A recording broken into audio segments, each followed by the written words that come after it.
Everybody, my name is Amanda Foster-Jefferson, and today I would like to talk about something that is extremely important and personal to me, and that is about children with all disabilities. Children with disabilities, unfortunately, in a lot of schools, they lack the resources that they need. Many schools also do not have ramps and elevators, which limit students and creates barriers. Not having these resources can also pose safety concerns such as falling or risking any other injury because they have to walk up the stairs. And because of this, I believe that children with disabilities should have a fair chance, which is why I am learning how to advocate for children with special needs who do not have adequate resources. Today, I would like to speak about the learning theory and the three major components, which consist of behaviorism, cognitivism, and constructivism. Behaviorism is focused on observable behaviors and also positive and negative reinforcements. Cognitivism is when we are focusing on our inner mental processes, and constructivism can be related to a point of view. So it states that learners oversee their own understanding through experience and other aspects. My innovative approach to helping and advocating for children with special needs starts with educating myself on all disabilities.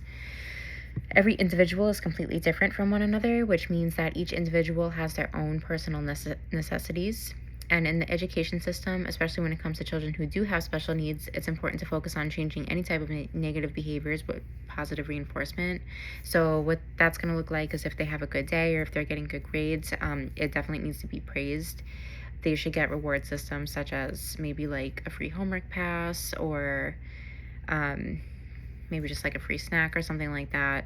Children with special disabilities, they definitely learn from different from regular students. So any type of good behavior or positive grades, it just deserves praise.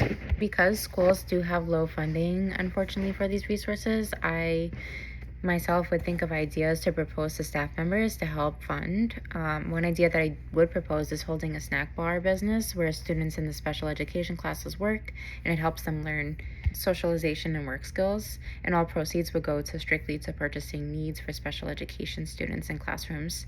Constructivism through special education looks like social interaction, so this is going to help their point of view and how they are as a person. So social interactions from a young age supports inclusion because they learn from each other. Encouraging students to be in school clubs or having a buddy system can help students develop the important social skills. To help these children obtain resources, the first step that needs to be taken care of is getting in touch with their parents and having meetings with them, open communication, such as daily logs. I believe that writing a daily log, going home with them, having their parents write daily logs as well, just kind of monitoring their behavior would really work because that gives me the opportunity to understand them more as an individual and create an individual plan for them.